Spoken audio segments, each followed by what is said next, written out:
Our latest victim of the podcast is Colby Rasavong. He is a chef here in Nashville. He had worked at Audrey, worked for Sean Brock for a really long time, and now he's the chef of Bad Ideas, which is one of my favorite spots in Nashville. Super talented chef and all-around great person. I hope you enjoy this conversation.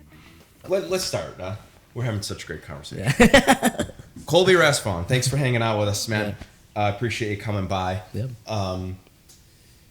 I guess in traditional form of the podcast is like, how and why did you start cooking? What's the backstory?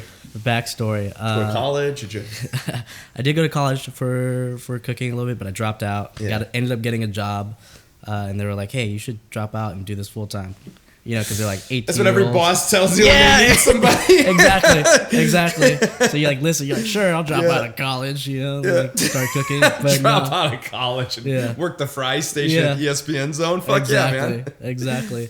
No, man, but I kind of grew up in it. My family had restaurants growing up. Where at? In North Carolina. We had Thai restaurants growing up as a kid, and I remember being 8 years old, like sitting at a counter, getting like soda for every guest that walked in. You know. Like, oh Jesus, man! Yeah. You were born into it. Yeah, literally.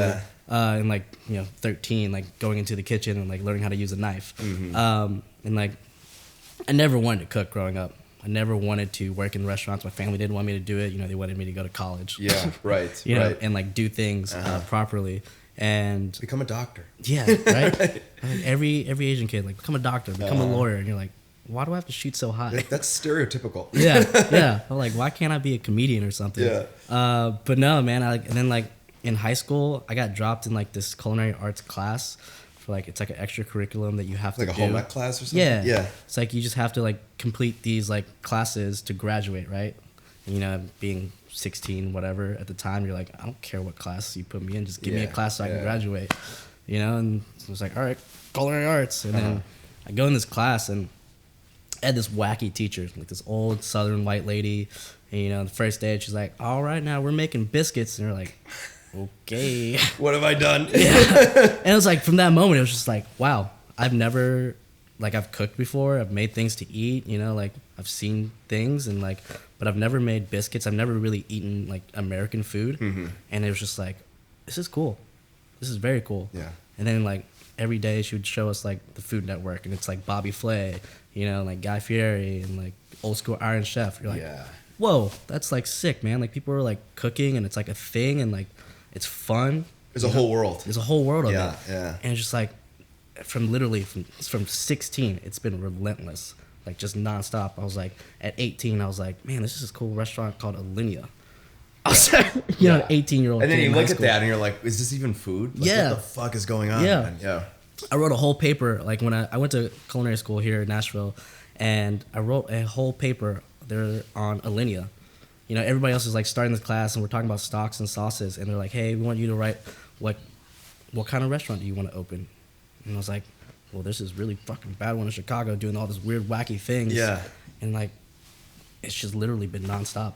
I can't turn the brain off when it comes to food anymore. My first experience with that was, I'm a little bit older than you, but in like 1995 or 6, I just started, I was working at a country club. Yeah. And the chef picked up a copy of the Gotham Bar and Grill cookbook. Yeah. And I was like, there was like this lobster salad, and we were making salads of like putting greens in a bowl, and they had their choice of ranch. You put a little side dish in it. That was a salad. To me, that was a salad. Yeah. And there was like this lobster salad where the lobster tail was like climbing up, and there was like endive, and it was like probably like a foot high. So rad. And I was like, is this food? Like, how do you even do that? And then that was the moment for me where it was like, oh, there's levels to this. Yeah. There's so many layers. And then a couple of years later, the French Laundry cookbook came out. And I had already been working at like this really great bistro downtown, super trendy place, doing trendy food. Yeah. But that place was like, it was so perfect and clean. And every page was like, oh my God. And like all the plates stacked up onto it with the perfect little egg. Yeah. And then I was like, okay, I'm doing great at this bistro. Like we're slinging food, and it was super creative, and I was working with ingredients that I never heard of before. Yeah. But like I thought that I had reached the pinnacle or whatever, and like, oh, there's this whole other thing of fine dining. Yeah. So I thought that was kind of cool. What did you write about Alinea? What was the premise of the article or the paper? Man, it was just like, like this is, and at that time it was like, for me, I didn't understand American food very much. You never were exposed to it at all, right? Yeah. Yeah. So it's like, I was like, this is so normal. But people serve hot and cold potato soup together. I was like, this is a mind bending. It's the whitest thing I've ever heard in my life. Like, make up your mind. But like, I was just like, man, like this is so crazy. Like people just eat gels, and candies and like things like that. And like, it was just like, as a person who's never eaten this or like seen this before in my life, I was like, this is like normal stuff. And like, but it's not normal. Yeah, it wasn't normal. It is definitely not normal. But you're like, this is like what American restaurants are. Yeah, like, this is it. Like, but what did your family do for like your birthday, or when you went out to dinner? Where did you guys go? Man, it's funny. We went out to like Chinese restaurants, like Chinese buffets. I was like we always ate at home as a kid. Yeah, they cooked everything, and then like if we were going out, it was like, okay, we're going out to like eat Chinese food because that was like a celebratory thing. You never hit like a Red Lobster or like a bucket of KFC ever came home? Or? Not until I was older. Yeah, okay. Definitely not until I was older. Wow. Like my friends in high school, like when you're 16, you start hanging out. And, I grew up in a predominantly like white high school. Mm-hmm. Like there were maybe 8 Asian kids there.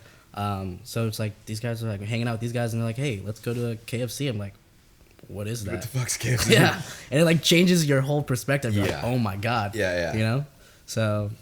But you never went over their house and their family never cooked dinner and you're just like, what is a casserole? Like, what is this 3-bean casserole I'm eating? All the time. Every time. Like, literally, I mean, like, I would go over to a friend's house and they'd be like frying catfish. And I'm like, I've never even heard of catfish. Uh-huh.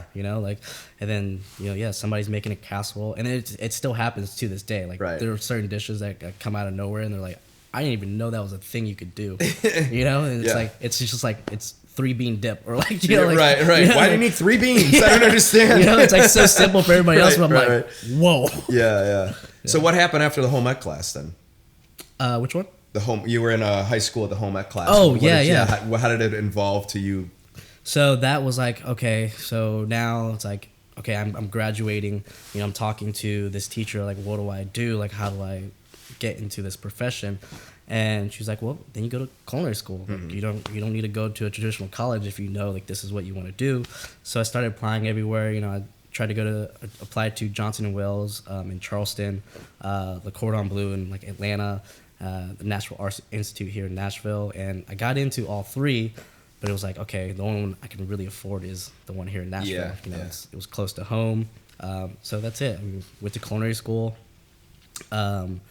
Again, this 18-year-old kid who's like writing about Alinea and wanting to be the next rock star, like chef. Like we're starting in stocks and sauces. I'm like, I don't even know what a stock or a sauce is. Right. At that time. And then I was like, okay, well, I got to get a job because I got to be able to pay for this school.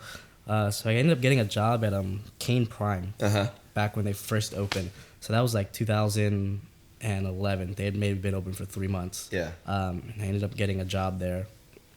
And 4 months into it, they're like, don't worry about it. We'll teach you stocks. We'll teach you sauces. Yeah. We'll teach you, how to cook steaks and stuff. And they're like, just drop out of school. Save your money. Did it get to the point where you were learning more at work than you were at school? And you're kind of like, what am I doing here? Yes and no. It's just different. At the time, Cane Prime was doing some weird, wacky things. I mean, they were doing, bacon and cotton candy together. Yeah. So it's like, you're learning all these, like, different new things, but, like, also missed out on a lot of foundational things. You have to go back and learn the other things, yeah. Right. So, like, how do you make a perfect demi-glace? Mm-hmm. I didn't learn that until maybe 4 years into my cooking career. Like, it's just, like, moving forward to take so many steps backwards. And it's funny because I have kids now in the restaurant, and they're having to do that exact same thing because those are the techniques that I think are very important, the ones that we should showcase and we should work on, right? Correct. So it's like, they're like, what is a blanquette? How do you make a perfect blonde chicken stock? Yeah. And it's like, that's what you're here to learn. I'm so glad you love fluid gels. Like, right. We don't serve them here. Perfect. Yeah. There's just places for that. Yeah. But I think I guess if you don't know anything about any industry and you just dive into it and you start at like what we considered the best restaurant or the trendy restaurant, there you would have to go back and like start at Paul Bocuse, you know, and then from there, you know, go to Daniel Boulou, and then from there go to John George, where it's still French, but you're getting a little bit of Asian things, and then that's not going to happen. So I think we're always kind of like, you want to learn all these new techniques and this creative stuff, but all those things sort of come from the classics anyway.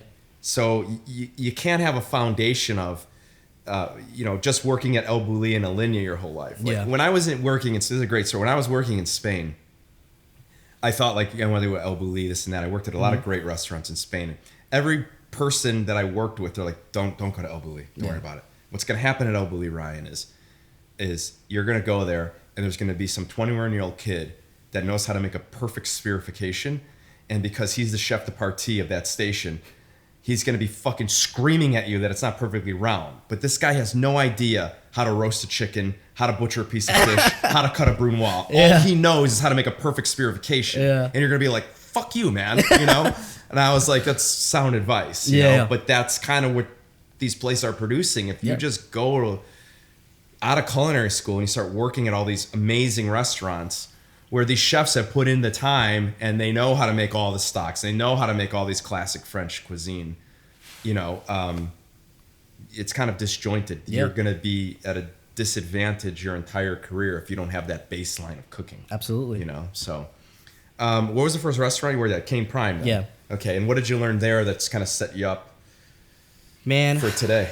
Cane Prime was just like, I mean, learn how to cook meat, obviously. Probably. Right. Learn how to cook tons of steaks. In a 1,000-degree broiler, But man, I think Cane Prime was like such a great foundational step in my career of like understanding like what camaraderie is. You know, like, you know, this was like pre what kitchens are now.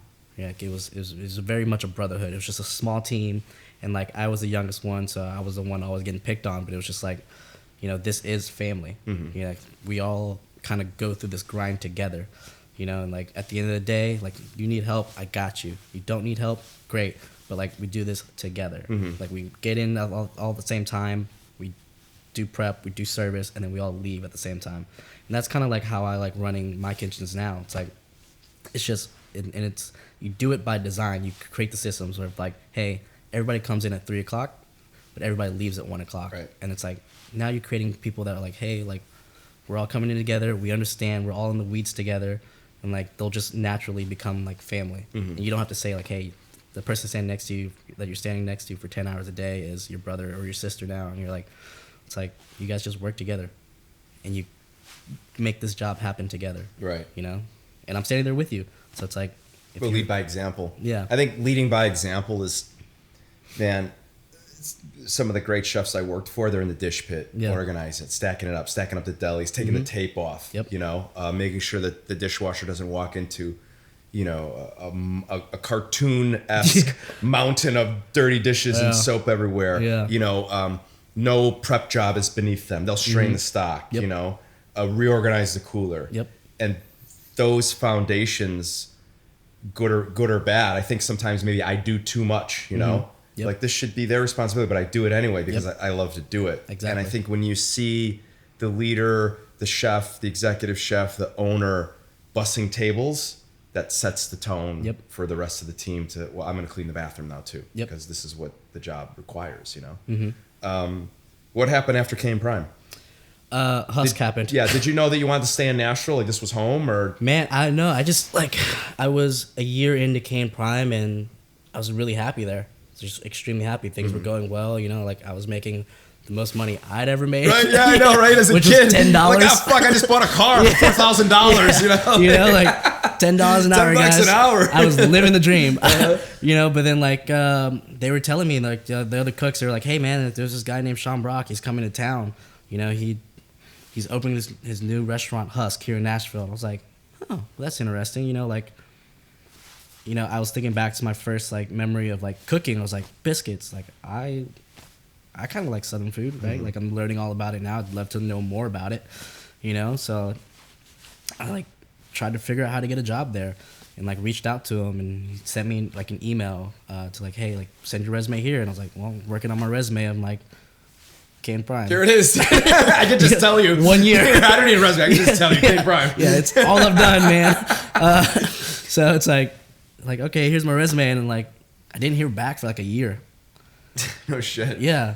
You know, they announced in like 2000, early like 2011, they're like, we're going to open this restaurant in like 6 months. This is when Morgan was there. Yeah. And then it didn't open until like 2013. Mm-hmm. It was like, I didn't hear back for a year. And I was like, well, I guess I didn't have the experience, like 1 year, it made sense. I was like doing my thing. And then all of a sudden, they reach out and they're like, hey, we're going to open this restaurant. And we want you to be part of the team. And, I was like, man, this is super exciting. Like, I'm so excited.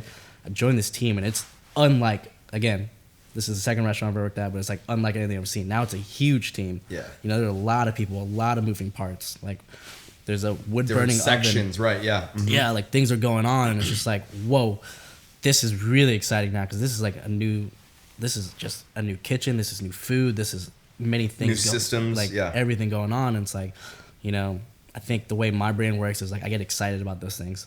Like it's new food, but like I see like.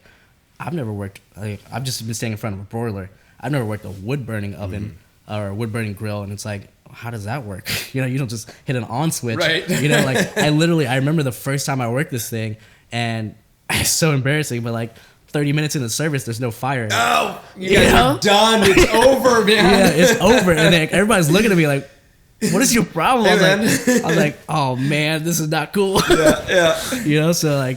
That was probably one of the roughest service I've ever had in my life. And like, we were cooking like pork chops and like grilling catfish, and like I've never done any stuff. I was like, the only thing I've cooked is like a New York strip or ribeye, like on a broiler. Yeah. And it's like, fuck, man. Like he's like, we're adding dry aged ribeyes to the menu tonight too. And like, okay, I've never cooked a 40-ounce piece of meat before. I'm cooking 8 12s. That's it. Right. And like all these vegetables, and it was like summer season, so there's like grilled corn. I was like, how do you grill kernels of corn on this like grill grate? And like, oh, you use this basket. I'm like, this is so much going on.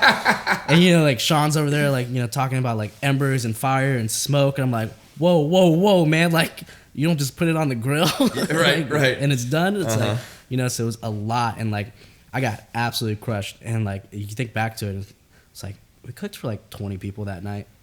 And it was a disaster. It was a disaster. Wow. It was so horrible. And like I remember just sitting there like super dehydrated, like beaten down, like so like just beating myself up, like you're so stupid. How could you do that? It's embarrassing. You messed up in front of everybody. And the guy next to me, it was funny. It was actually Brian Lee, and he was just like, "Hey, dude, it's only 7:30." It's only 7:30. We've got like 10 more people. You need to stand back up. You gotta pull it together, man. We're not done. Yeah. I was like, oh my God, dude. Yeah. Oh, that's great. Yeah. But yeah, then I didn't work grill for like at least another 5 months. Yeah. Well, then why did they put you on the grill? Well, they were like testing everybody out. Okay. They're just like see who excels at which station. Every day was just like, okay, you're working grill or you're working saute or you're working fry or whatever. And like I was doing really good. I worked garde manger, I did great. I worked prep, I did great. Saute, really good at saute. Like I think I'm a very great saute cook. Like if you put me in front of like a 12 burner with multiple pots, like I have a great rhythm around it. Yeah. And I've learned to be a great like grill cook and like roasting proteins throughout my life and career now. But like at the beginning, I was not a grill cook. I couldn't keep the fire going. But like that's it. That's where we were at. So what do you think you learned from Cane Prime and Husk besides systems and being exposed to American cuisine? Like what are some of the things that you learned that you still use today? Man, a lot of it is just like boundaries of like conversations. Like the things that I learned from those restaurants were, and this is funny, Morgan and I had many conversations that when I was younger. It was like, like watch the things we do, but don't do the things that we do. I learned what bad management was very early on, and I learned that I became bad management, and then learned how to not be bad management, if that makes sense. It makes total sense. Yeah, you're a product of your environment. Exactly. Yeah. So once I got out of it, I was like, okay, the screaming and yelling doesn't work. But then you get your first like chef job at a young age, and you're like, you automatically just revert back to that. Like that's what you've seen. That's what you know. Worked on you. Yeah. Yeah. And then it's like, okay, it doesn't actually work, and everybody now is more present and aware of like that situation, and we're all changing as an industry, which is fantastic. Right. But it was like you had to go through it and you had to see it, and like, Husk really set me up for like being. We did so many covers. Husk and K Prime did so many covers. I mean, we're doing 300 people a night easily. So it really set me up for being like, okay, if you're gonna do something and you want to do it perfect, this is how you do it. But this is how you also do it for 300 people. It was like kind of like banquet cooking, if you will. Or catering. Like you're learning how to do this large mass of numbers, but you're also learning how to do it at a high volume and like consistency and like level. Yeah, and a great product, producing a great product. Yeah. Right. Yeah, but that was, Husk was the first time I learned about farm to table, true farm to table, like using what's around you. And, it's so interesting that became a thing and like the way it is now, because like if you think back to like immigrants who came here, that's just what they did. Right. That's what my family did. That's what my cooking is now. It's I'm just cooking the food that is true to me and what I miss from what I grew up eating, but with the ingredients that I have access to, right? And I'm not doing it to be trendy. I'm just that's first generation cooking. Yeah. I mean, I think that's the most purest form of it. Even though it might be trendy, you just happen to fall into that. Like, anytime you do something from your heart or you do it with good intentions, no matter what it is, it's always going to be well received because people can kind of like see it, they can taste it. It's like, I don't want to use the phrase honest cooking because I don't like that phrase. Like, oh, we'll cook honest food. What the fuck is honest food? Show me lying food then. Show me dishonest food then. Absolutely. But I mean, it has a place of like, this is what you grew up eating. And now you've worked in restaurants. You've worked at a lot of restaurants. And now you're taking the things that you love that you grew up eating and you're adapting it to the things that you learned through your education. And that end product is going to be a wholesome, it's going to be 100% you. Yep. It might be influenced by the people that you worked for, but eventually, and I think that you're well past that stage of like, every young cook, when they get a chef's job, they're just copying what they did before. Yep. And they might tweak things here. They might take a sauce from this chef, the way they cook something, vegetables from here, and then put a piece of fish on it. And yes, that's them interpretation of what they've done and kind of like a carbon copy. But when you get to the point where your influences come from being influenced by the surroundings around you at the restaurant, and you have this whole dictionary, encyclopedia to pull from of what you grew up eating, that to me is the most impressive thing that you're doing. And we'll get into what you're doing with Bad Ideas, but you could see like, there's no point of reference that I have to look at it and be like, oh, obviously that's Sean's influence right there. Yeah. Obviously you look at someone else, okay, you look at it and be like, this is this person's interpretation of everything that they've done in their career. And you have this plethora of knowledge that you grew up eating. Like, that is amazing to me. Thanks, to see man. what you're doing. Thank you. I appreciate that. After Husk, you went through Husk, you went there for 2 years. 2 years, yeah. I worked there for 2 years, and then I moved to California for a little bit. The previous chef at King Prime, Robbie, was opening a place in California in Santa Barbara, and convinced everybody to move out there. So I was like, oh yeah, tough town, Santa Barbara.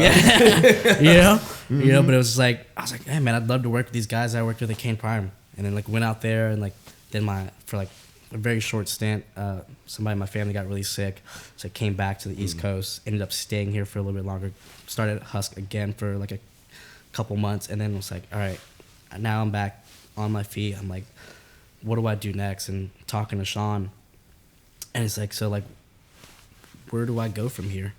Like I only want to go up, right? Like I'm seeing everything you guys are doing at McCrady's, but like, what about New York and all this stuff? And he's like, no, you should come to McCrady's. Like Daniel's great, like doing really great things there. They're really pushing the boundaries. So I was like, yeah, fuck it, let's go to Charleston. Moved to Charleston, worked at McCrady's. I was there for like 6 months, and they're like, McCrady's is closing as you know it. Fuck. Yeah, but it turned out being great. And, like one door closes, another one opens. Yeah, so they're like making this switch. Okay, now the McCrady's dining room is turning into a tavern, but we're taking McCrady's and we're gonna shrink it down and make it even more refined. So I got to open, you know, the tasting menu there, and it was just like, well, this is cool. I've never been part of opening a fine dining restaurant. Right. We're part of like opening Husk and like being a cog in the machine, right? There's like a lot of people, but the tasting room was, there was 6 of us. It was like, now this, I've never, like, you're seeing things that like how do you set up systems and organizational things, you know, that will make a restaurant run. That was exciting. The whole front of the house aspect also. Yeah. You guys ran all the food and took the orders and Exactly. stuff. Yeah, right. Exactly. Right. But you're like, okay, like, why do we have these chairs now? Let's think about it. Like, where do we put the chairs? Like, how do you set silverware? And you're like, where do we keep silverware for a restaurant? You know, like learning all this stuff was just like, how do you make it efficient? How do you make it easy? How do you make it feel make it feel intentional and thoughtful, but like unseen? Intentional is a good word. Yeah. Yeah. So it's like, that really started, I think that moment was like, okay, there's a lot of thought going into this restaurant. The space, the design, the feel, like you want the room to feel a certain way. Like there's a lot of thoughtful, intentional things being done.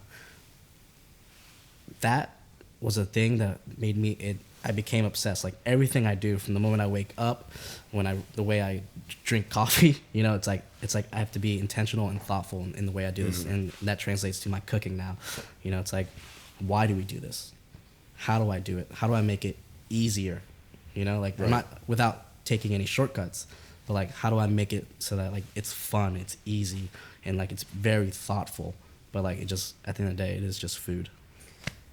At the end of the day, it's just food, but I don't know another industry that's like this, and obviously I haven't worked in every single industry, but there's not accountants going home thinking, how do I be more thoughtful with accounting? How do I, you know, like how do I make it, you know, more palatable for, you know, my clients? How do I, you know, I just think like the way restaurant people think, that it really seeps into our daily lives. And I picked up a lot of that at the way Thomas organized the kitchen. When I got to the French Laundry, it was like, holy shit. Like, everything's labeled and dated in the walk-in. Like, wow. Like, I mean, I was at restaurants before where it's like we would label and date stuff, we'd run out of tape, and then that would be it. The empty roll of tape would just be hanging in the walk-in, and the marker would be gone, and then nothing would be labeled. Everything has to have a lid. This is the vegetable section. This is the garde-manger prep section. You only put your preparation on there, your mise en place. This is where the stocks go with the handles turned out this way.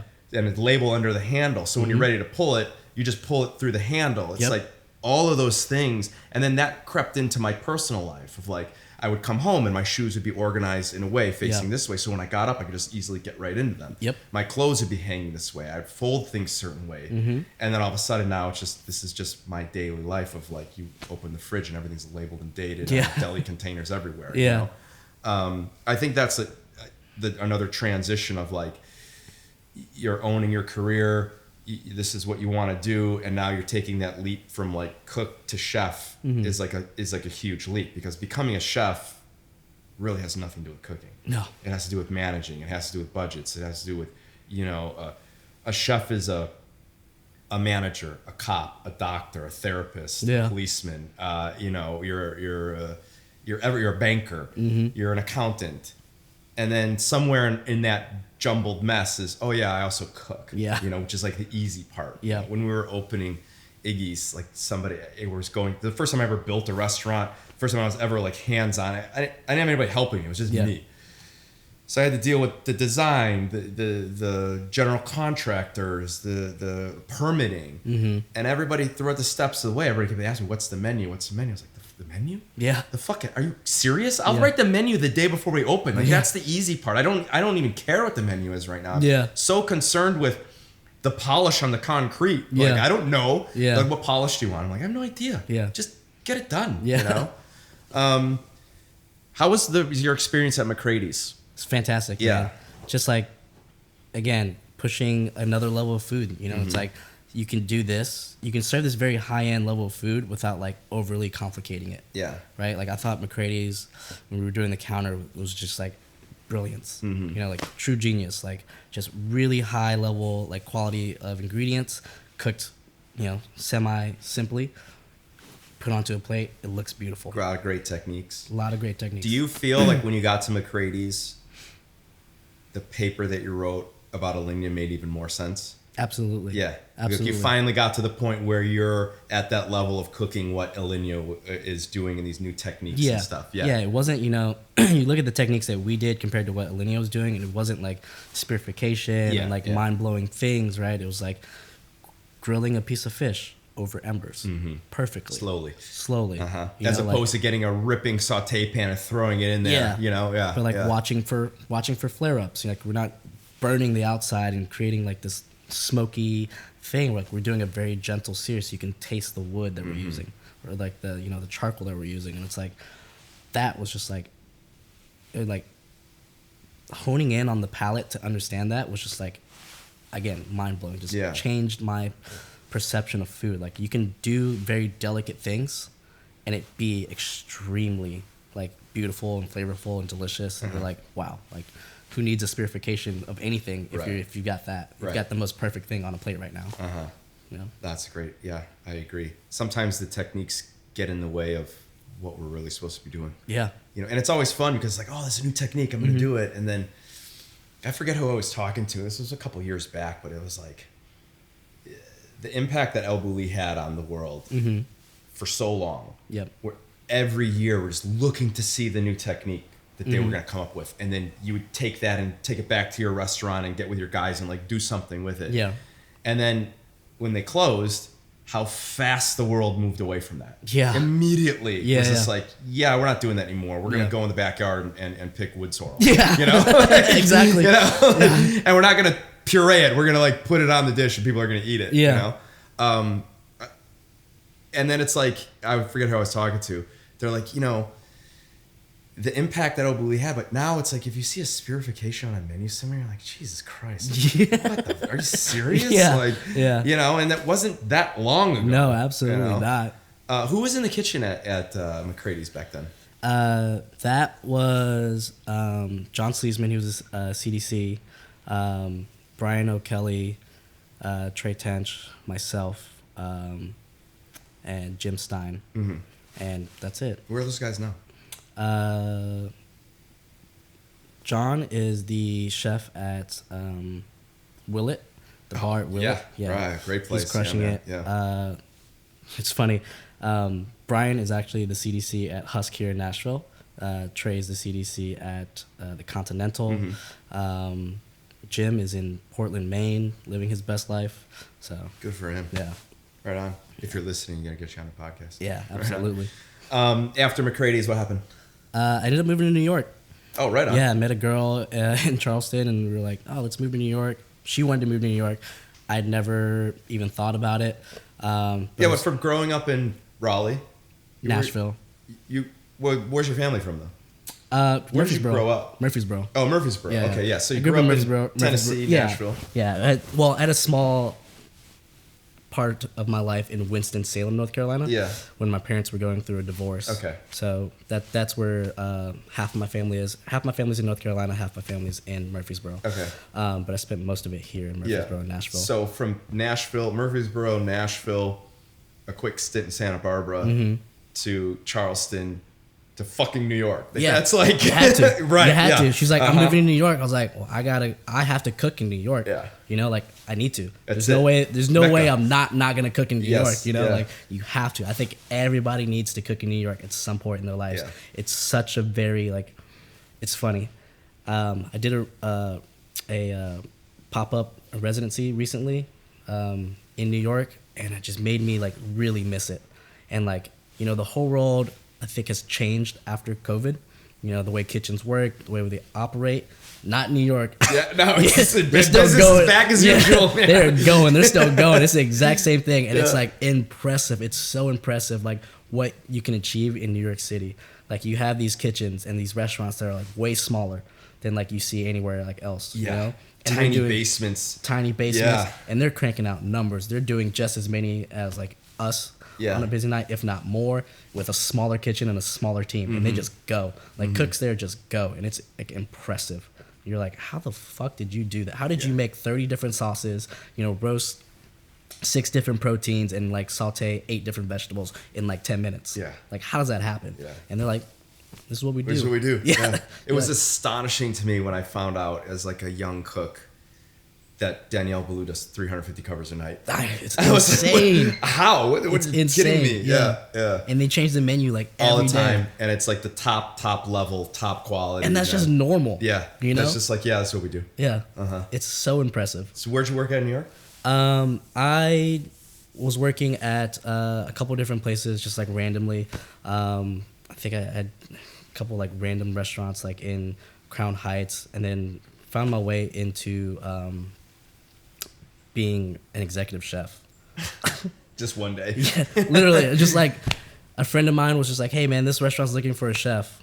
I was like, okay, I'll go interview and like talk to them about it. I was like, because you know, when you're young, you get so caught up in like wanting to do more instead of doing the right things, right? Instead of learning sauces, you know, technique and or cooking, taking your time with your taking career. your time. Yeah, you like rush into it. So like I found out about this job and like rushed right into it, you know, at 26, 27, you know, got an executive chef job at a place called Little King, which is a cute little French like wine bar, super small. I mean, like 30 seats, you know, a dream for like a young chef, right? Like do something small, like trying to change the menu every day, going to the farmer's market. It was a dream restaurant. And then we opened up another place called Benelux, which was like, again, you're a young chef, like your business partners and your owners are like, hey, we want to open another restaurant and this is what we want to do. And you're like, sure, great. You know, like, but it's like, it was a Belgian like beer hall. Right. You know, like, what do I know about Belgian I don't know anything food? about Chinese buffets, but let's do it, man. I'll make it happen. Yeah, you know, like, why am I? And then it's like, that's how you get burnt out. Yeah. And like, you make these mistakes of like just doing things for like no real reason beyond like somebody else wanted to do this. So I did that for a few years. And then right before COVID left, right before COVID happened, I stepped away from those restaurants and like was talking to Sean about moving back to Nashville. And then, you know, 3 months later, the world shuts down. Yeah. So Jesus. What'd you do during the pandemic? I moved here back to Nashville the day of the tornado in 2020. Right. Yeah. So we were working on that, and like everything was happening with COVID. Like people were starting to figure it out, and like we're like, okay, so what do we do? We're cooking food. We're cooking food for the neighborhood because everybody's being affected by the tornado, and then world turns off, and it's like, what do we do? You know, Sean's idea was we do what we've always done, and that's cook. Mm-hmm. So during the pandemic, I was actually employed full time. Mm-hmm. I was cooking every single day. Great. That's it. We just cooked. We did different, you know, community meals. You know, we were doing Rethink. We were doing Ed Lee's project. Like there's many. We were just cooking nonstop. Just how do we feed people? And then on top of that, trying to open many restaurants. Yeah. Unbelievable. Yeah. And then you were the first CDC of Audrey. Yes. Yeah. Yeah. What was that opening like? Crazy. Absolutely crazy. It was a huge project. Huge, man. Yeah. It was just so many moving parts, you know, and Sean's vision for that place was how do we make this feel like home? So again, all the thoughts, all the intentional things, you know, that he had going on in his brain were being spilled out to me because, you know, I was the secondhand person at that time. And like, again, this is something it was truly fun. It was special, you know, like being involved in these decisions. Mm-hmm. Why do we have these chairs? Why do we have the walls this way? Right. What do we put on the walls? You know, like really being really, really thoughtful. And like, I'm not, you know, I grew up here in Tennessee, but I'm not Southern by any means. Yeah. You know, and I'm definitely not from the Appalachia. So it's like, I don't really know how to answer that for you. You know, like based on the things that I know, like, yes, this chair is comfortable. You know, like this shade of color looks good, but like green mountains, those aren't things I grew up with. Mm-hmm. But like it's a good shade of green, you know. But like being involved in that and like I like green. Yeah, sure. Yeah, exactly. But like the amount of chefs that we had come through in the beginning, it was just like nonstop. It was like so fun. I mean, we were doing Jelinas. We had, you know, Christopher Costow in.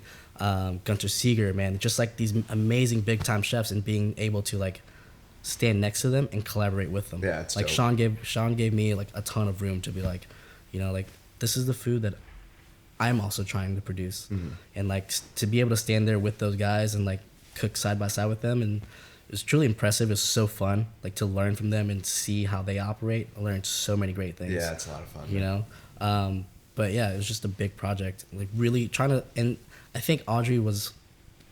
I tried to be a better manager, and be a better chef, and then again, you just snap into those old habits. But it was like, I can't believe the things we accomplished in that place. It was super fun. Still going. It's still going. Still going, man. Yeah. It's still going. Yeah. But like things we were able to accomplish in that space with, again, the way I like to operate is a very small team. Mm-hmm. You know, that team's only grown since, but like it was a very small team when I was there. I mean, there were maybe 10 people on staff in the kitchen, and we were, you know, doing 180 to 200 people a night. You know, like there were nights where I was the CDC. I was cooking on the line. Yeah. You know, and that was fun. And then you're like, oh, yeah, I shouldn't be doing this. Yeah, I can't. There's a lot of managerial time limit on it. Yeah, right? There's a lot of managerial things that Yeah. I'm putting off now that I need to go back and do. Yeah. And it's like, okay, that's when like that's when it stopped being fun. Uh-huh. You know, when you had to be a manager again, and it's like, okay, I got to reevaluate some things because now I'm becoming the person I don't want to be. Mm-hmm. You know, so. Were you involved with June then also Yep. a little bit? Yeah. Yeah. What was the idea of having Audrey and June on top of each other? They were both tasting menus when you first started. Yeah. I can't speak to the true idea of it, but Mm-hmm. you know, what I like to think was they were there together so that Sean didn't have to go so far. Right. You know, because you know, originally I think when he had the idea for Audrey and June, that was going to be it, and then all these other projects started adding on, and you know, like when he left McCrady's and Husk, I think one of his big reasons for that, and again, I can't truly speak to it, but it was like the traveling was so much. Yeah, He had to be in sure. so many different spaces. You know, like people are only getting so much of him. So I think his idea and the way that building satisfies his brain and his needs is, you know, he gets to do Audrey, which is like true to what he loves. It's his home, but then he gets to push it even further. Yeah, with the his tasting playground, menu. right? Yeah. Yeah, but it's like he only has to walk up and down the stairs. Yeah. You know, like that's it. I think that was the idea. Yeah, right on. Yeah. So you recently left, and then you did some pop-ups in New York. Mm-hmm. Yeah, tell us about that, because I think it's a really cool idea of what they're doing. It's like little residencies. Yeah. The laundry, what is it? The laundromat. The laundromat. Yeah. It's so funny. I left Audrey and then, reached out to these guys in New York. It's this great little restaurant in Greenpoint. It's called Flagrants. It's originally from Paris, and they have a couple. They started this back in like 2010. Like I didn't realize how old they were. Right. They've been doing this forever. Because we just heard about it. Yeah. Right? Yeah. But they started in Paris, and they do these residencies. They don't have a normal chef in charge changing the menu. They just have different chefs come through. It's a dope idea. Yeah, and it's just like it's expanding on the idea of like a pop-up, because pop-ups are so fun, right? You know, you get to really do new things and be wild and be crazy and like have fun, but it's like one night only. You know, so you get to extend this residency, and their idea is like you do it for a short amount of time. And you put a hard limit on it, you know, so it doesn't feel like a restaurant. You know, it's constantly evolving and changing. And they have teams there, you know, they have their own team that you can operate with. But it was wild. So I went up there for 3 months, got to cook in New York again, you know, but then I was like, what am I cooking? You know, and this was so great for me and so I think integral to like what Bad Ideas become. It was like, you know, yes, it was a tasting menu up there, but it was like I really got to expand and work on the idea of like who I am as a chef, who I want to be, how do I want to lead, because you have to lead a whole new team, you know, in 3 months. Right. And you have to teach And you a don't lot know. of things. You don't know. Yeah, you have to teach them. You don't know the skill level. Yeah. This And is like, here we go. This you don't have time to interview them. This is the team. Yeah, and you don't. Yeah. You don't hire them, so you don't know who they are. You just say, "This is your team. This is what you work with. These are your parameters. What do you want to serve?" And like their big thing is like just cook. Like we're gonna do all the numbers. We're gonna do all the things. We're gonna do the managerial stuff. Just cook. And it's like so freeing, right? Because that's all you want to do when you start this career. You just want to cook, right? And then you become a chef, and you're like, oh, I gotta do all this other stuff. This shit, right? Yeah, but like, just cook, and it's like, okay, well, what is Colby Rasavong's food? Which is impossible to answer. Yeah, You know, You know? I almost think we work better in a box where Yeah. it's like, okay, take over this French bistro for 2 months. Okay, Yeah. great. I could whip up some French bistro. Yeah. Absolutely. yeah, take over this restaurant, do anything you want to do. Doesn't matter. Yep. Do anything you want to do. Yeah. You're like, okay. Yeah. Well, there's so many things that I want to do. Like, Absolutely. how do you categorize? So what was that thought process like? So, I mean, it's funny. You talked about it earlier, you know, like influence of like, you know, like past careers or your past work experience. You know, when we started, it was like, okay, this just feels like an extension of Audrey. Mm-hmm. You know, and we did that for a few weeks, and it was like, well, that's not who I am anymore. So it's like, okay. Well, that was also the last thing that you did. So that was in the forefront of your mind. Of exactly. Like, let's just make some food.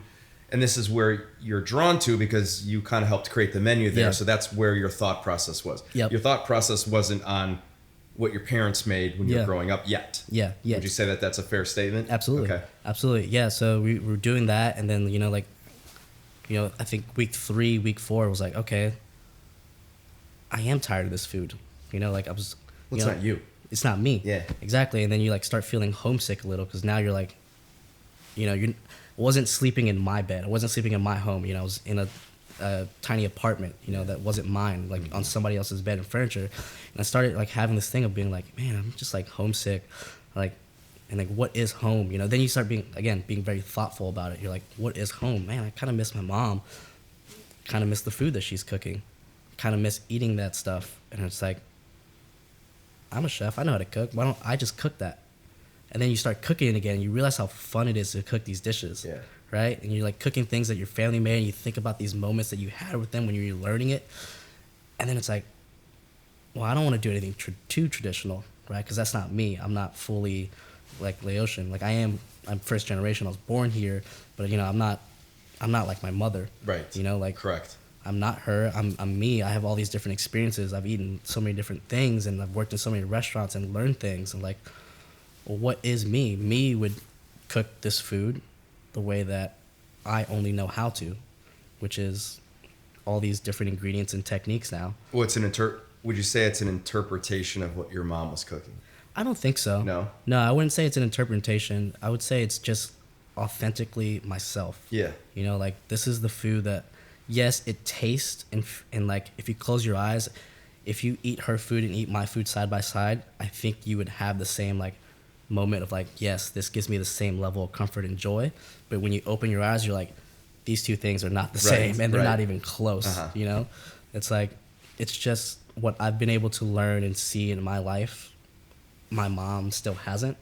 You know, like right now on the menu we have a candy roaster squash dish, and it's like, take a candy roaster squash to my mom and see what she says, because she's like, I don't know what that thing is. You know, is that a pumpkin? Right. You know, you're like, well, you know, kind of similar. Sort of. Yeah. I guess. You know? You're not wrong. Yeah, but like, and that's like complex, but like, there's simple things like, she's probably never had fennel in her life. Yeah. You know, and like the only oranges she's seen are the ones you see in the grocery stores. Uh-huh. You know, like she doesn't know that there's many varieties. Right. You know, but here I am, and I'm. You know, I've seen all these varieties now, and I get to play with all these ingredients. You know, like I love fennel, but again, I doubt she's ever had it in her life. Uh-huh. So, did you cook a lot of Lao food for staff meal? Did you ever do it in a restaurant setting? Did you ever just like whip something up? I didn't. No, I didn't. You know, and again, this was, you know, I was trying to chase so many different things. Right. You know, getting lost in who I was. You know, because you're chasing, you know, what Sean's doing. You're seeing the French Laundry. You're seeing, you know, like Noma. Well, I guess it wasn't until Noma came out that you started seeing like people reaching back into like what they grew up eating. But it was like you're seeing Alinea and all these things. You're like, you forget about your own heritage and your own food. You know, and like working for Sean for so long, it didn't even click to me. You know, that's what he was doing, but I was just pursuing what he was wanting. Right. Correct. You know, I wasn't pursuing my own heritage. Right. Which is so wild, because that's literally what he does, and that's his whole thing. And it's like, it didn't click until after I left. But I mean, why would it click there though? You know? And I ask that because, like, you know, I have a pasta restaurant now, and I've always loved to make pasta, but I never leaned into it. Yeah. You know, I only hung out with some Italian chefs. I worked at this country club for a little bit, and that guy worked at an Italian restaurant. He taught me like all the red sauces and some very classic Roman pasta dishes, and you know, polenta, and you know, like American Italian cooking is what I learned. But I also kind of learned the history of where these things came from. And then I like got immersed in French cuisine, just like immersed myself in it. But I would make these amazing Italian pasta dishes for staff meal and stuff. And then kind of, did the fine dining thing, and I'd always work at a 3-star Michelin restaurant and come back and do something casual, make some money, and then go back and forth. I did that back and forth a lot. Yeah. But when we started working on the menu at Iggy's, I kind of had an idea what it would be, but kind of not. And I would make this spaghetti aglio olio for, Angie all the time, just for lunch. And she said to me one time, and I'd make it for staff meal here and there. And it was like a very pedestrian thing. And I was just make it because it was a quick, easy snack, And she said, this is going to be on the menu, right? And I was like, no, absolutely not. Like, it's just too simple. Like, she's like, dude, this is the most delicious thing that you make. Yeah. And that kind of like opened my eyes to like, oh, like I've been cooking this my entire life for people that I care about, people that I love, the staff. Yeah. It's a quick go-to pasta that everybody says, this is amazing. Like, why wouldn't I put it on the menu? Yeah. Like, and then I started just regressing back to, like you said, like, what am I comfortable cooking? What are the things that I like to eat? Great. I make a great vodka sauce. Like, why can't that be on the menu? Absolutely. And it's like the rule that me and Matthew have is if it's delicious, it goes on the menu. Yeah. It doesn't matter. Like, it's delicious. And that's why I had asked, like, had you had gone through this thing of making all these like recipes from your mom for staff meal, or cooking at friends come over to your house for dinner, you this is what you make them. Yeah. As opposed to like, for your first course is spherification, No, I mean, it was food that I would cook at home all the time, but like I never made it for family meal. I never cooked it for anybody else, just because, these flavors and this food is so unheard of. It's we obviously didn't have those ingredients laying around. Yeah. An Appalachian geared restaurant. Yeah. So. But like, like most people don't know what kalpiak is, and it's like, it's chicken noodle soup. Right. It's just a Laotian version. But it's like, there's no point of reference for many people to understand it. So it's like, you don't feel comfortable sharing these things. It's just, for me, it was just like selfish. Like, I'm just cooking it for myself and I enjoy it, but like, I don't know who else is going to like it. It's very scary to like even think about trying to cook Lao food. Because like most people don't know where Laos is. They can't even find out a map. Yeah. So like they're not gonna know. I've told people like I'm Laotian. They're like, where is that? And it's no, like, you're just Asian. Yeah. Exactly. It's like, what the fuck, man? Yeah. Come on. Like, is that Thai? Is that Vietnamese? I was like, no, we're our own thing. Yeah, no, we're our it's own not. thing. Yeah. Right. It's been a country for a long time now, so it's its own thing. And it's like it's a country for a long time. You're like, how do you explain that to somebody when they don't have a point of reference, right? And so it's a very scary thing to do.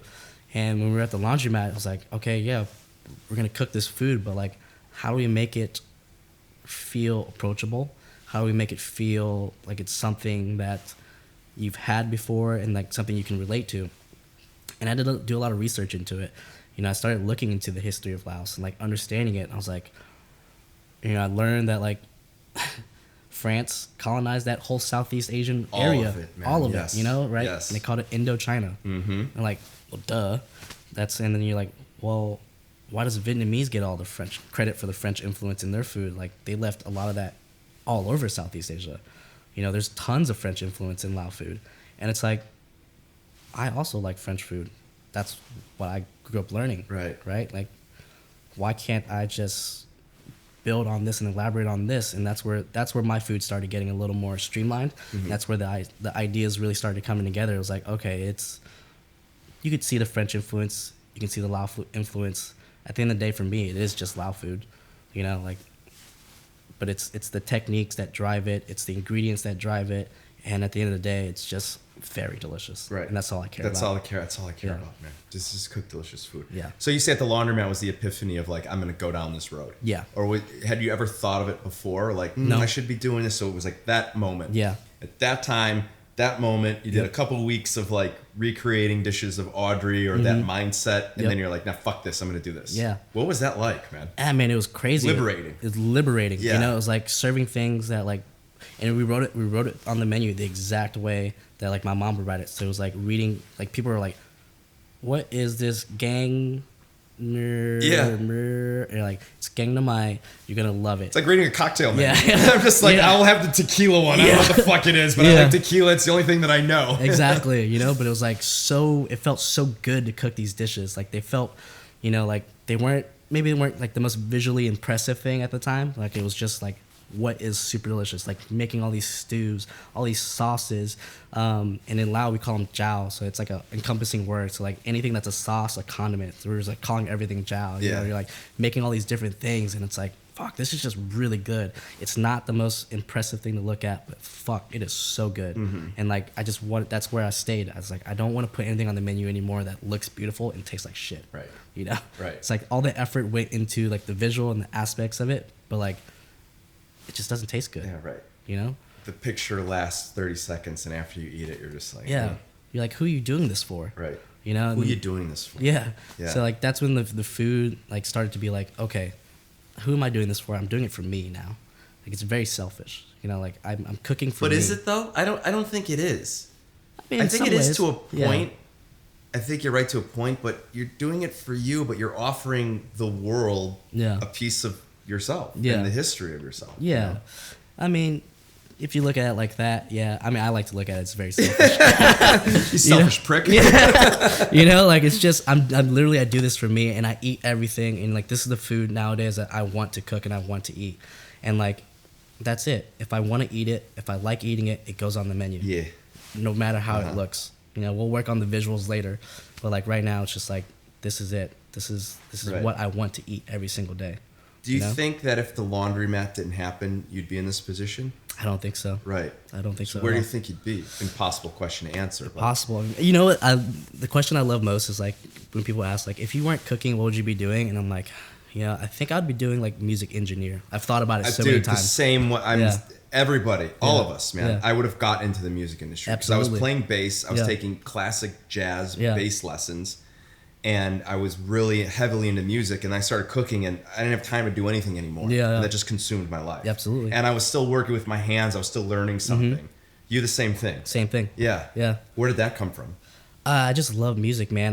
My mom has always had a thing for music, and like growing up, we're listening to different albums, you know, like, and like I grew up listening to albums, and it was the most revelating thing to me, like hearing full-on production from the moment you hit play to the very end of the album. Yeah. You know, you're not listening to just songs, you're listening full albums. And it's like, then I started getting into records growing up, and it was like, man, this is like, I love hearing production and live audio and like recordings, and it's like, I definitely could see myself in a world like listening to music and like figuring out how to engineer a perfect album. Yeah. You know? It's like cooking. It's you know? cooking. You're engineering a perfect tasting menu. Yeah. Which it has to start, like Dark Side of the Moon is the best example of that. Absolutely. Push play. You know, the first course is here's your muse. Yeah. The final course, you know, Brain Damage Eclipse is the 1-2 punch, the sorbet, the chocolate dessert. Yep. Boom, done. Exactly. Yeah, that's dope. Yeah. I mean, every chef I know is related to music somehow, you know. Or I think I would have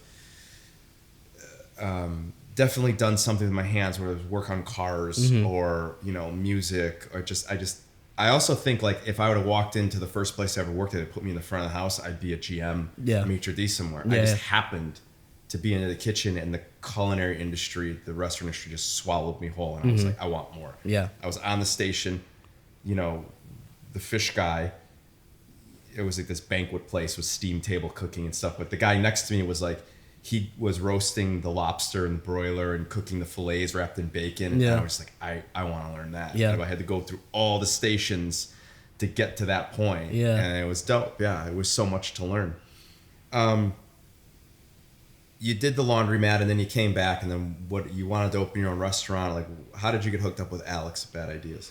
Alex actually reached out to me. You know, he found out that I wasn't at Audrey anymore, and his chef fell through at the time. And so we started meeting up and like just figuring out this idea, you know, like what do you want in your life? You know, like he was, you know, I want this wine bar restaurant that serves good food. That's it. I was like, well, I can cook good food. Yeah, right? You know? I'm your guy. Yeah. You know, but like seriously, you know. Here's my resume, King Prime. You know? Exactly. I was like, you know, I can cook good food, and like I was like telling him about it. I was like, you know, this is like where I'm at in my life now. It's like I don't want to go through the same things, you know, that we did at Audrey. I don't want to be involved in the front of the house aspect of it all. I mean, I'm here if you have any questions, but like This is your space. It's your place, man. Yeah. And like that's, I think Alex and I and Billy, like our GM, we have such a great like chemistry, and it works for us because we look at the restaurant and the space in 3 areas. You know, you have the dining room, you have the wine section, and then you have the food, right? And we don't impede on each other. We just let each other do our own things, and we do it to the best of our abilities. And the space, like, it's quirky. Somebody asked us the other day, like, what do you do for pairings? And they're like, we don't. We're just a place that has good food and good wine. Why? Drink whatever you want and eat whatever you want. Yeah. I always said that. Pairings are just like, I don't know. What do you pair with this? I don't know. Yeah, you're like, what do you want to drink?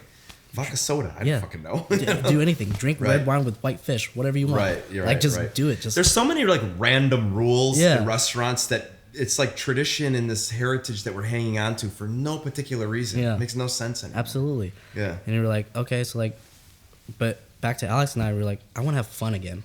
You know, like I'm having fun cooking this food and learning about myself and learning about the food that I want to serve now. And I'm like, that's what I want to focus on. I don't want to focus on the dining room at this moment. You know, I just want to have fun again. I want to fall back in love with cooking the same way I did when I first started. Yeah. Because you lose that when you jump into this career. The grinder, you just get put through the fucking grinder, man. And it's like, that's what I want for my team now. It's like, when I interview people, I'm like, what do you want to do with food? And, you know, they tell you the story, like, blah, blah, blah. I want to open a restaurant. I want to work at this restaurant. And you're like, I'm looking for people who just want to fall in love with cooking again. Yeah. That's it. I just want to cook. Yeah. Right on. Like, I want you to cook, and guess who's going to be cooking next to you? This guy. Every single day. I'm going to work in the broiler. But I think, like, I haven't eaten there yet, and I'm dying to get in, and I know you guys are new, but, like, when Alex told me he was opening a wine bar, the connotation of a wine bar is in your head of what it is. You know, I thought small tables, extensive wine list, cheese plate, charcuterie. And then I knew that he linked up with you, and there's going to be a food program there. I'm like, okay, this is great. So then you think, like, okay, it's going to be more than a wine bar. So you think a cocktail wine bar, especially what's going on in Nashville, you know, the things that I think of Chicago, you think, okay, well, chicken wings, burgers, it's maybe it's going to be something a little more elevated than that. Yeah. And then you come produce the menu that you're producing. And I read the menu and I see the pictures and I'm just like, what the fuck, man? But also to that is like, I think this is going to be a groundbreaking restaurant of like setting a trend or being the first one to be like, we're a wine bar, but we're also doing whatever the fuck food we want to do. Thanks, There's no rules to, you know, I have a sports bar, so I have to serve chicken tenders, you know? Like, okay, you want to like cater to the clientele that's coming there.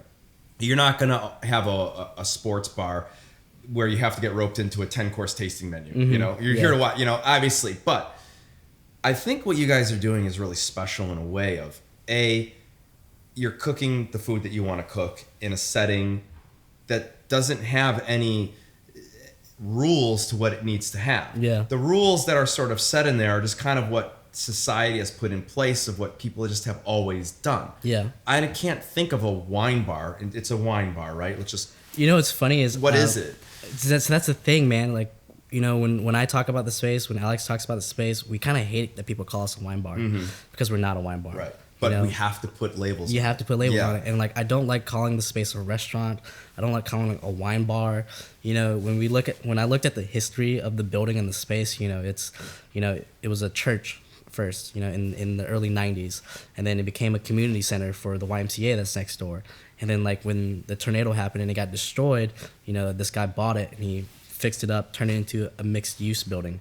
There's lots of things going on. Like you can come in a bad idea, have a few like glasses of wine, and the next morning you come back to the building and get a liquid IV. You know, maybe it was intentional, maybe it wasn't. But you know, like it's a gathering space, and like when you come there and you'll see there's this art installation outside. It says community, and I've looked at it for almost a year before we opened. You know, every single day I was just like community, community, community. Isn't this space just a place where we can gather and have food and wine and not put labels on things? Right. Can we just have fun? And that's the vibe and the energy that we're trying to create there. We don't, you can come in and then sit at the bar, have a glass of wine, or have dinner, or you can get a table and have a full-on dinner. You can book a PDR. We have a balcony. You can have many different experiences there. But at the end of the day, it's just up to you. What do you want to do? Right. You know, we have lounge seating, like couches that you can just sit in and do whatever you want. We have no rules. You know, like if you want to have a full menu on a couch, go for it. You know, go for it. You know, like whatever you want to do. Right. Like at the end of the day, you just have people here serving you great food and great wine. Right. And that's it. Extremely well said, and it resonated a lot with. I really thought like COVID was going to turn the restaurant industry on its head. Mm-hmm.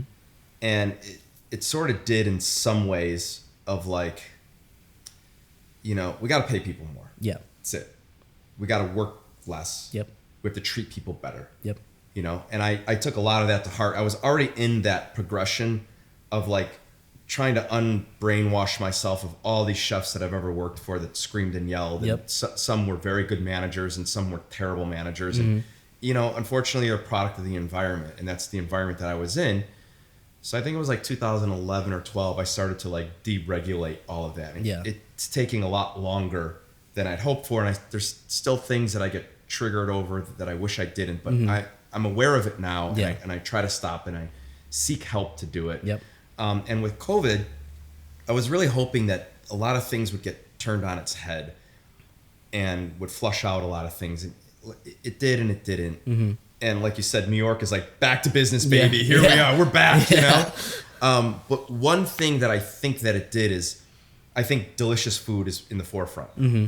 You know, I think the stylistic plate ups work at some restaurants, Yeah. and those are always going to work at those restaurants. But Mm-hmm. like the more casual places, and maybe because I'm in it right now and that's my thought process, so that's the orbit that I live in, and these Yeah. are the things that I'm seeking out. And once you set an intention to something, you're drawn, and people are drawn to what you're doing. So maybe it's just my bubble that I'm in, where I'm hearing that people are saying the same things that I am. You're saying the same things that I'm saying. It's delicious.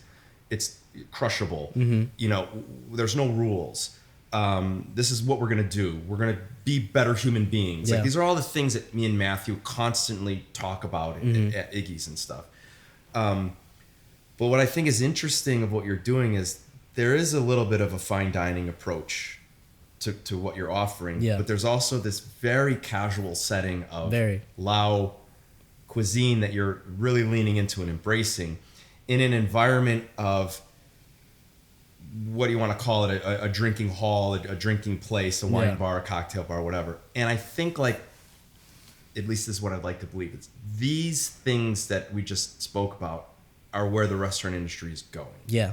You know, and I think the clientele wants that. I think people want to go to a restaurant and they want to get some sort of value. They're always going to want to get value. The portions are always going to be too small for people. It's always going to be expensive. Yeah. No matter what you do, you know. But I think like people want to go and walk into a place and feel like they're being treated with great hospitality. And not just Southern hospitality, like amazing hospitality. You're greeted at the door. Yeah. Your server is nice. The food is delicious. Yeah. The wines are interesting and they can try something new. And they leave and like, that was a great experience. I can't pinpoint what was good about it. If you go to a restaurant and the food was great, but everything else sucked, you're not going to go back. Yeah. If you go to a restaurant, service was great, the food was okay, you might go back. Yeah. But if you leave an establishment, say, to your friend, you have to go to this place, it's amazing, I don't know why. That's why I think that you're winning. And that's what I think you guys have there is, what is it? It's not something for everybody. Yeah. We're not all of these pegs into these perfect holes, and no matter what you want, we're going to accommodate you. That's not what you're doing. You're doing something extremely special that's unique, that kind of fills all the categories in some particular way, not intentional. Yeah. But you could come and just have a drink and leave. Yep. You could come and have a dinner, full on dinner. Yep. You could come and have a drink and a couple bites. Yeah. You could sit at a couch, you could sit at a table, you could sit at the bar. Yep. Like in our ADD minds and this, you know, this clickbait headline reading world that we live in, where people want it now, it's here's something for everybody. Yeah. What kind of experience you want to have? Yeah. We have it for you. Yeah. Would you say that is the concept of what you guys are doing? Absolutely. Yeah. It's always been on the forefront for Alex and I. I was like, you know, we've spent so long working in restaurants where we tell people how to sit, how to eat. We don't want to do that anymore. You're all adults. When you come into the restaurant, the bar, whatever we're calling it, when you come into Bad Idea, you are an adult. You make decisions. that's it. Choose what you want to do. Yeah. Like, we don't want to tell you you should eat this way. Like, people ask, like, for entrees, everything's meant to be shared and they're large portions, and it all comes out to the table, and everybody's first question was like, how do you eat this? And I'm like, use your hands. Put it in your mouth. Use your hands. Yeah. Right. Like, figure it out. Take me to another restaurant where somebody puts something in front of me. When the chef was 7 years old, he had a mulberry tree in his backyard. And the way this dish should be eaten is you should take a little bit of this first and then move to this. Like, and you're just waiting for the guy to shut up. So that you could just take the spoon, put it in your mouth, and then put it down, and then they clear and they crumb. Wine goes down. You wait 20 minutes. The next dish comes out. 7-minute explanation. 3 seconds of eating. Nothing. It's like, I can't do it. I don't know if I'm getting older. I don't know if it's the way the world is. I don't have the patience. I can't sit 3 hours at a tasting. I cannot do that. Hour and a half. If you come to me at the table and you're like, oh, you should eat it like this, it's probably already gone. It's gone. I fucking do what I want. Great explanation. Like, it's gone. Bad ideas isn't your be all end all. It's just kind of something you're doing right now, or I don't know yet, man. I'm just enjoying the process. I'm at this point in my life, I'm trying to not do what I've always done and think too far ahead. I'm just really How's enjoying that going for you? It's great. It's great. Like, this space it's beautiful. It's fun. I'm truly having fun. Like, I tell people now, and like, it depends on how you look at it, but the way I see it is, we've been open, just a little over a month, and I've had 5 days off. Today is the 5th day. I still love this place. I go there every single day. Like, I haven't felt tired of it yet. I love my team. It's the best team we've ever put together. In any of my restaurants, front of the house to back of the house, like, it just all coincides. Like, everybody gets along. Everybody has fun. It doesn't feel like work anymore. It's just a space that I love being in, and people love coming to visit us. And like, half the time, like, you'll probably find me out in the dining room laughing at a table. And that's the energy and the vibe that I can see for the rest of my life. So right now, we're just enjoying the process. Money's no object. I have $1 billion to give to you right now. What would you do? I'd probably just take it and retire. Forget the restaurant. I'm retiring. Got it. I'm gonna move to Puerto Rico and do day trading. Right on. But no, like, it's just have fun, man. That's it. That's all I want to do these days. I want to not have to work as hard as I did, and I want to have fun. And that's what I want for my team. When they come into work, if you're not laughing, if you're not having fun, just get out. It's not gonna work. Like, no one needs. This is not the militant kitchens that we grew up in. Like, 100%. It's just fun, man. Like, we're cooking food. That's it. Turn the music up. I put a speaker in the kitchen. And we were like, we listened to all these DJ mixes and stuff, and it was like Eazy-E and NWA. We were like, cranked it. And the way the sound is set up, the sound engineer did it. Like, the speaker in the kitchen, like, once it gets to like the chef's counter, like, it's super fucking loud in the kitchen. Like, sometimes the guys can't hear me expedite, but the guests don't hear it because the way it is. And I just leaned over to Eddie and I was like,